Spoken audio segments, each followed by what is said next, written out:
Commander Ben Hayes gripped the controls of his damaged fighter as it drifted through space. All around him floated the broken pieces of what had been the mighty Kelhari fleet just hours before. Metal fragments caught the light from the nearby star, creating a field of deadly glitter that stretched as far as his sensors could reach. Ben's fighter, the Star Runner, was barely holding together. Smoke filled the small cockpit from damaged circuits, and half his instrument panel showed nothing but static. A long crack ran across his main viewing screen, making everything look broken and strange. His left arm ached where shrapnel had cut through his flight suit during the battle. He had come here as part of a peaceful mission. Earth had sent 3 diplomatic ships to meet with the Kelhari Empire.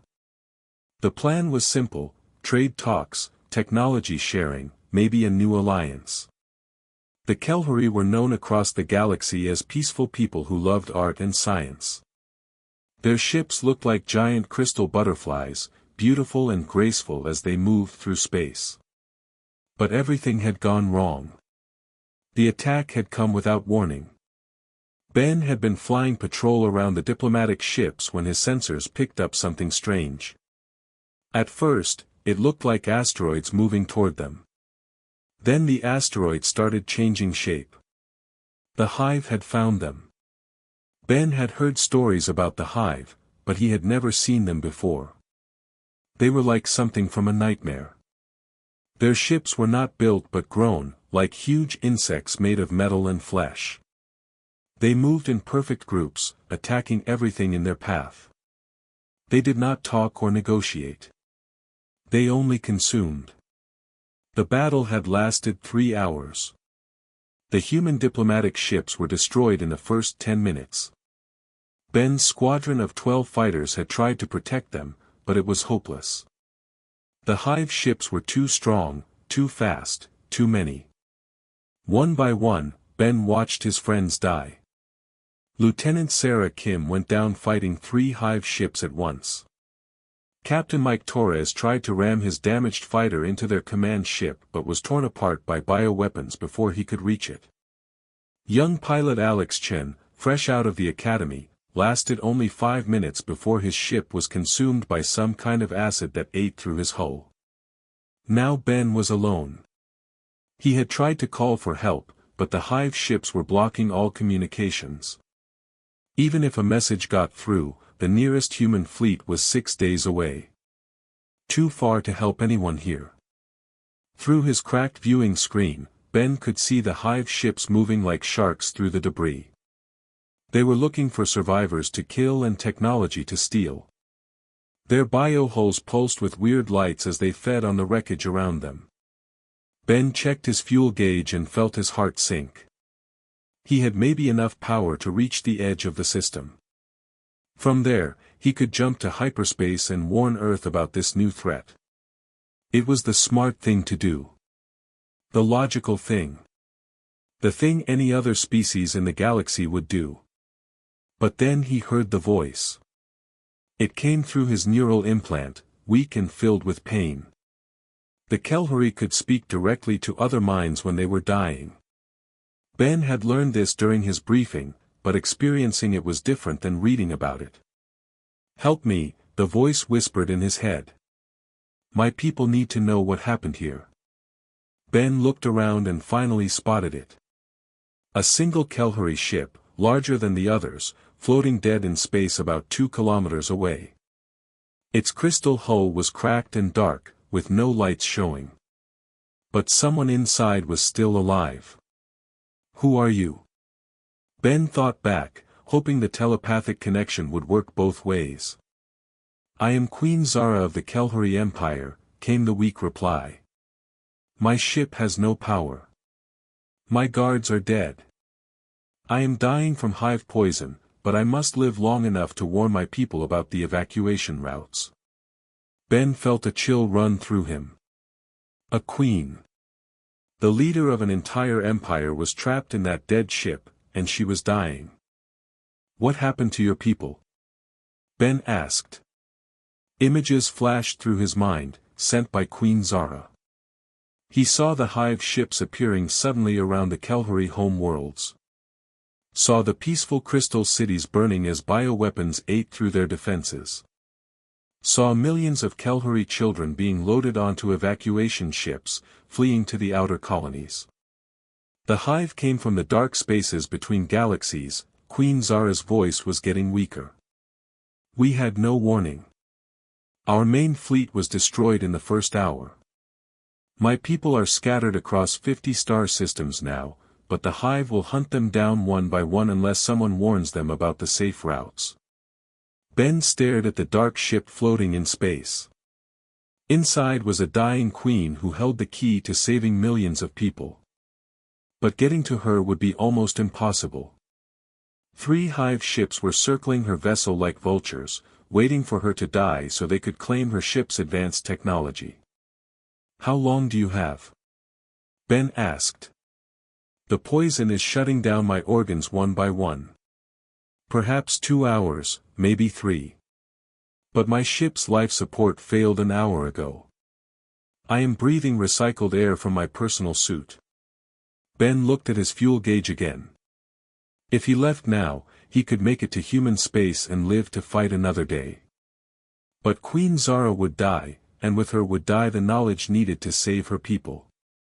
The hive would track down every evacuation ship and destroy them all. He thought about his training at the Earth Defense Academy. They had taught him about calculated risks and acceptable losses. Sometimes you had to let some people die to save others. It was mathematics, not emotion. But Ben had grown up on a colony world where neighbors helped neighbors no matter what. His father had been a farmer who would leave his own crops to help anyone who needed it. His mother had been a doctor who treated everyone who came to her door, whether they could pay or not. You should run, Queen Zara said, reading his thoughts. You are young. You have a life ahead of you. My death is already certain. Maybe, Ben said. But your life might not be certain yet. He started running diagnostics on his fighter.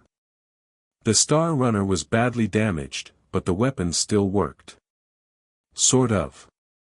His main laser cannon had a loose connection that made it fire at half power. His missile launcher had 3 shots left. His shields were down to 12%. Against 3 hive ships, it was not much. But it might be enough. Ben thought about his sister Anna, who was an officer on the human battleship New Hope. She always said that humans were different from other species because they did stupid things for good reasons. Other species made logical choices based on survival and profit. Humans made emotional choices based on helping others. Maybe that's why we're still around, Anna had said during his last leave. Maybe the galaxy needs people who do the right thing even when it's stupid. Ben looked at Queen Zara's ship again. The 3 hive vessels around it were massive, each one 10 times the size of his fighter. Their biohulls rippled with muscle and metal, and he could see weapon ports opening like hungry mouths. But Ben had one advantage they did not expect. Humans were unpredictable. Every other species in the galaxy followed patterns and logic. Even the hive, for all their alien nature, attacked in organized swarms with clear tactics. Humans did random things that made no sense. Queen Zara, Ben said through the mental link. I'm coming to get you. No, she replied, her voice full of alarm. It is impossible. Those ships will destroy you in seconds. Maybe. But I've got a plan. What plan? Ben smiled grimly as he powered up his weapons and turned toward the hive ships. I'm going to do something really stupid. The first hive ship detected him immediately. Ben watched its biohull pulse with bright colors as it signaled the others. All 3 ships began turning toward him, their weapon ports opening like flowers blooming. Ben pushed his engines to maximum power and dove straight at the largest hive ship. Every instinct screamed at him to dodge and weave, to try to avoid their weapons. Instead, he flew directly into their firing line. The hive ships fired together, sending streams of bioacid and energy beams toward his fighter. But Ben had timed it perfectly. He pulled up at the last second, and the 3 hive ships ended up shooting at each other instead of him. The bioacid from one ship splashed across another's hull, causing it to writhe in pain. The energy beam from the 3rd ship punched a hole through its ally's weapon port. For a moment, the 3 ships were confused and disoriented. Ben used that moment to fire all 3 of his remaining missiles at the largest ship's sensor cluster. The explosions blinded it temporarily, sending it spinning away from Queen Zara's vessel. But his victory lasted only seconds. The other 2 hive ships were already adapting, learning from his attack. They spread out so they could not hit each other again, and began firing in a pattern designed to trap him no matter which way he turned. Ben's fighter shook as bioacid splashed across his hull. Warning alarms screamed as his shields failed completely. A hole appeared in his left wing, venting atmosphere and fuel into space. He was running out of time. Ben looked at Queen Zara's ship, now only half a kilometer away. If he could reach it and dock with her vessel, maybe he could get her into his fighter's medical bay. His ship's computer had basic healing systems that might buy them both some time. But the 2 remaining hive ships were positioning themselves between him and the Kelhari vessel. They had learned from his trick and were not going to be fooled again. Ben checked his weapon status. His laser cannon still worked, barely. He had no missiles left. His shields were gone and his hull was cracked in 3 places.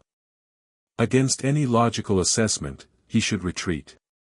But Ben was not feeling logical. He thought about Queen Zara dying alone in her dark ship. He thought about millions of Kelhari children fleeing through space, unaware that the hive was tracking them. He thought about his sister Anna and what she would do in his place. Then Ben did the most human thing possible.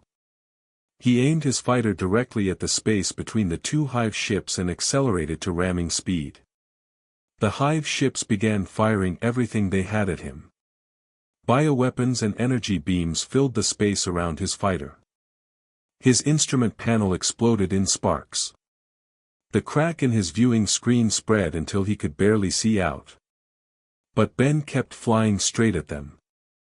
At the last possible moment, when the 2 hive ships thought he was going to ram one of them, Ben cut his engines and used his maneuvering thrusters to slip sideways through the gap between them. It was a move that should have been impossible in a damaged fighter, but somehow the Star Runner responded to his desperate control inputs. He shot past the confused hive ships and slammed into Queen Zara's vessel, using his fighter's docking clamps to lock onto her hull. The impact sent both ships spinning, but they held together. Ben was aboard the Kelhari ship within minutes, following the weak signal from Queen Zara's neural implant through dark corridors filled with crystalline art and alien technology. The ship's artificial gravity was failing, making him float and bounce off walls as he searched for the Queen. He found her in what looked like a command chamber, lying on a bed made of carved crystal. Queen Zara was beautiful in an alien way, with 4 arms and skin that looked like living metal. But she was clearly dying. Her breathing was labored, and her large eyes were dim with pain. "You came," she whispered, her voice now audible instead of telepathic. "You foolish, brave human. You came." Ben knelt beside her and checked his medical scanner. The readings were terrifying.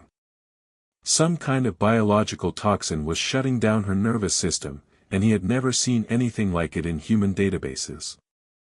But as he looked at the readings, Ben remembered something from his childhood. His sister Anna had been bitten by a creature on their colony world, something that used neurotoxins to paralyze its prey. The doctors had said she would die, but their father had remembered an old technique. Bioelectric shock therapy. Dangerous, painful, but sometimes it could reset a poisoned nervous system. Ben looked at his neural implant interface. Every fighter pilot had one, designed to link directly with ship computers. If he modified it correctly, he might be able to generate the kind of shock needed to counteract the toxin. But the process would destroy the implant, and probably his brain along with it. Queen Zara's eyes focused on him with effort. "What are you thinking, human? I can sense your thoughts, but they make no sense." Ben smiled and began removing his neural implant. "I'm thinking about doing something really, really stupid." Outside the ship, the two hive vessels were closing in, preparing to finish what they had started. Ben could hear their bioholes scraping against Queen Zara's ship as they began cutting through the hull. Time was running out for both of them. But for the first time since the battle began, Ben felt hopeful. He was about to do what humans did best, sacrifice everything to save someone else, even someone he had never met before. It was, he thought, a very human way to die. Ben's hands shook as he carefully removed the neural implant from behind his ear. The small device was no bigger than a coin, but it contained all the technology that let him fly his fighter with superhuman precision. Without it, he would never pilot a ship again. But if his plan worked, he would not live long enough for that to matter anyway. Queen Zara watched him with growing alarm. Even dying, she could sense his thoughts through her telepathic abilities. "Human, what you are planning will destroy your mind completely. The electrical surge needed to reset my nervous system will burn out your brain patterns." "Maybe," Ben said, using his fighter pilot tools to open the implant's casing. "But my sister Anna was poisoned by something similar when we were kids. The shock treatment worked on her. Your sister was human. I am Kelhari. Our nervous systems are completely different." Ben looked up from his work and smiled. "Then I guess we're about to find out how different." Through the ship's hull, they could hear the grinding sound of hive bioweapons cutting through the metal. The alien attackers were almost through the outer barriers. Soon they would flood the ship with their creatures and claim both Ben and Queen Zara as prizes. "Tell me about your people," Ben said as he worked. "If this works, what do I need to know to help them?" Queen Zara's breathing was getting worse, but she forced herself to speak. "The evacuation fleets are following the old trade routes to reach the outer colonies. But those routes pass through 3 star systems that the hive has already infected.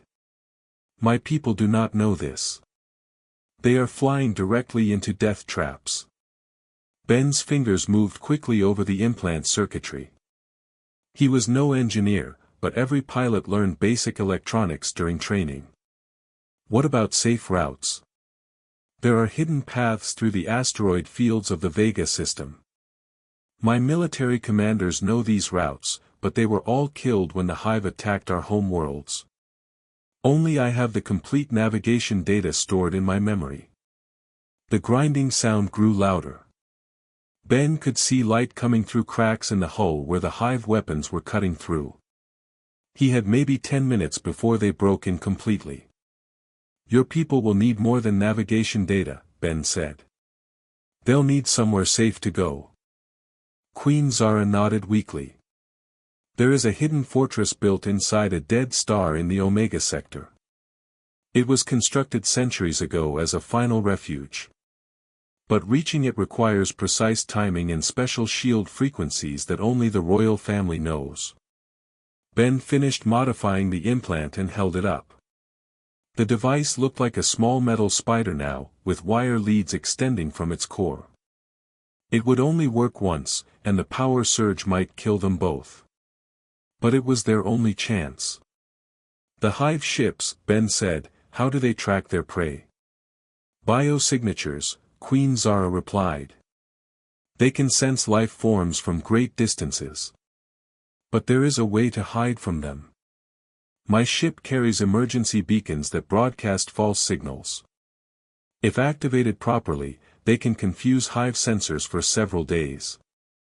Ben nodded and placed the modified implant against Queen Zara's temple. The device felt warm in his hands, building up electrical charge from his fighter's power cells. "Ready?" Queen Zara looked at him with eyes that seemed to hold the wisdom of ages. Why are you doing this, human? You barely know me. Your people have no obligation to mine. Ben thought about his answer for a moment. Where I come from, we have a saying. A neighbor in need is a friend indeed. I guess your whole species just became my neighbor. The cutting sound stopped suddenly. Ben could hear movement in the corridors outside the command chamber. The hive creatures had broken through and were searching the ship. They had very little time left. Will you remember me? Queen Zara asked. For about 30 seconds, Ben said with a grim smile. Then I probably won't remember anything. He triggered the modified implant. The electrical shock that surged through Queen Zara's body was like being struck by lightning. Her 4 arms convulsed and her metallic skin glowed bright white for several seconds. The smell of burning circuits filled the air as Ben's implant overloaded and died. Ben felt the feedback surge through his own nervous system. Pain exploded in his skull as the electrical current fried his neural pathways. His vision went white, then black, then white again. He could taste copper in his mouth and smell his own hair burning. But it worked. Queen Zara's eyes snapped open, bright and clear for the first time in hours. The toxin that had been killing her was neutralized by the massive electrical shock. Her breathing steadied and her skin regained its natural color. Ben collapsed beside her bed, his mind fragmenting as the electrical damage spread through his brain. He could still think, but everything was becoming fuzzy and distant. Words became hard to remember. Simple concepts slipped away like water through his fingers. Ben, Queen Zara said, sitting up with renewed strength. Can you hear me? Yeah, Ben mumbled, though speaking required enormous effort. Did it work? It worked. The poison is gone. But you are dying, brave human. Ben tried to nod but could not make his head move properly. Good. Tell your people about the safe routes. Save the children. The door to the command chamber burst open. 3 hive creatures poured in, looking like giant insects made of metal and flesh. They moved on 6 legs each and had multiple eyes that glowed red in the darkness. Their mouths opened to reveal rows of sharp teeth designed for tearing through metal and bone. Queen Zara stood up from her bed, fully recovered and blazing with anger. Her 4 arms moved in complex patterns, activating hidden weapon systems throughout her ship.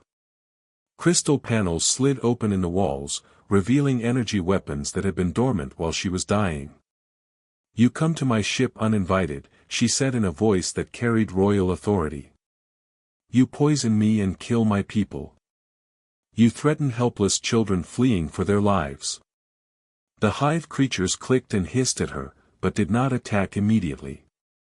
They seemed confused by her sudden recovery. But worst of all, Queen Zara continued, her voice growing louder, you have forced a brave human to sacrifice his life for mine. For that crime, you will pay dearly. The crystal weapons in the walls charged up with humming energy. Queen Zara's ship was far more advanced than the hive creatures had realized. They had expected to find a dying queen and claim easy prizes. Instead, they faced a fully operational Kelhari battleship commanded by a very angry monarch. The weapons fired simultaneously, filling the chamber with beams of pure energy. The hive creatures were vaporized instantly, leaving only scorch marks on the floor where they had stood. Queen Zara knelt beside Ben, who was struggling to stay conscious. The electrical damage to his brain was spreading, shutting down one system after another. He could no longer feel his arms or legs, and his vision was fading in and out. Stay with me, Ben, Queen Zara said, taking his hand in one of her 4 arms. I need you to help me save my people. Can't, Ben whispered. Brains broken. Can't fly anymore. You don't need to fly. You need to remember. I'm going to link our minds together and download everything you know about human tactics and technology. My people need to learn how to fight like humans if they're going to survive. Ben felt Queen Zara's telepathic touch in his mind, gentle but insistent. She was copying his memories, his training, his knowledge of human military strategy. It was a strange sensation, like having someone read his diary while he was still writing it. Your people are remarkable, Queen Zara said as she absorbed his experiences. You fight not just for victory, but for ideals. You sacrifice not for logic, but for compassion. No wonder the hive cannot predict your actions. Through their mental link, Ben saw flashes of Queen Zara's own memories. He saw the beauty of Kelhuri crystal cities, the joy of their children playing in gardens of living art, the wisdom of their scientists who valued discovery over conquest. He saw why they were worth saving.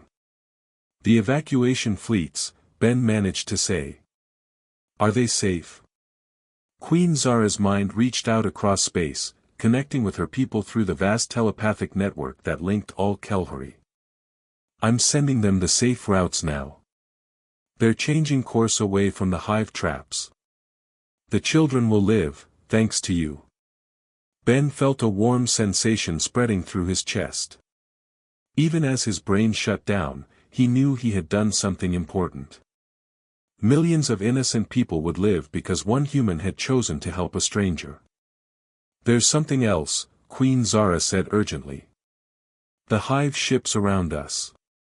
They're calling for reinforcements. A full swarm is coming, enough to destroy everything in this system. Ben tried to think, but his thoughts were becoming slower and more confused. How long? 6 hours, maybe 7. But I have an idea. Your fighter is still docked with my ship. If I can jury-rig the systems together, we might be able to send a warning to your people and mine. With Queen Zara's help, Ben managed to stumble back to his fighter. The Star Runner looked even worse than before, with holes in the hull and sparks flying from damaged circuits. But the communications array was still functional. Queen Zara connected her ship's power systems to Ben's fighter, boosting the signal strength far beyond normal limits. Together, they composed a message that went out across the galaxy to every human and Kelhuri ship they could reach. The message was simple but urgent: the hive was coming in greater numbers than anyone had imagined. But it also contained something more important. It carried the tactical knowledge Ben had shared with Queen Zara, showing how humans fought with unpredictable courage instead of logical strategy. Your people will learn from this, Queen Zara said as they finished the transmission. They'll understand that survival sometimes requires doing things that make no sense. Ben nodded weakly. He was having trouble staying awake now. The electrical damage to his brain was winning the battle against his consciousness. My sister Anna, she's on the battleship New Hope. Tell her what happened here. I will. But first, let me give you something. Queen Zara placed her hands on Ben's head and shared with him the most precious gift her people possessed, a telepathic connection to the collective memory of her species. For a brief moment, Ben experienced the joy and wonder of an entire civilization. He felt their love for beauty, their dedication to peace, their hope for the future. Now you will live forever in our memories, Queen Zara said. Every Kelhuri child will know the story of Ben Hayes, the human who gave everything to save a stranger. Ben smiled as consciousness finally slipped away. His last thought was of his sister Anna and how proud she would be when she learned what he had done. 3 days later, the combined human and Kelhuri fleets met the hive swarm at the edge of the system. Using the tactics Ben had shared with Queen Zara, they fought with a new kind of strategy that confused and frustrated the hive creatures. Humans and Kelhuri worked together, combining human unpredictability with Kelhuri technology. The battle was fierce, but the alliance held. For every ship they lost, they destroyed 3 hive vessels. The alien swarm, accustomed to easy victories against logical opponents, found themselves outmaneuvered by enemies who did impossible things for emotional reasons.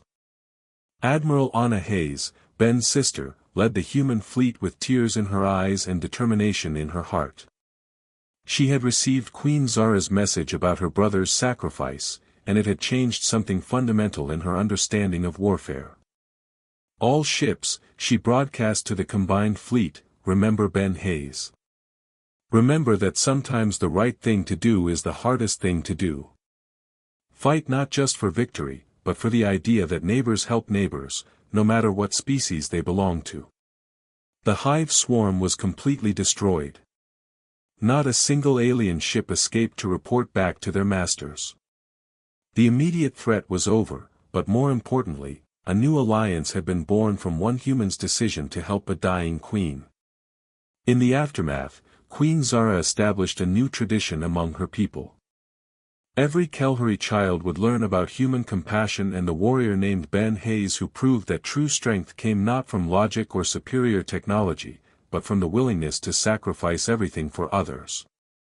She named her first daughter, Benna, in his honor, and the girl grew up to become a bridge between species, carrying forward the lesson that her namesake had died to teach, that the galaxy was big enough for everyone if people were willing to help each other.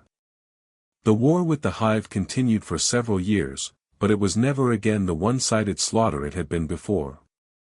Humans and Kelhari fought side by side, teaching other species that survival required more than logic and calculation. It required heart.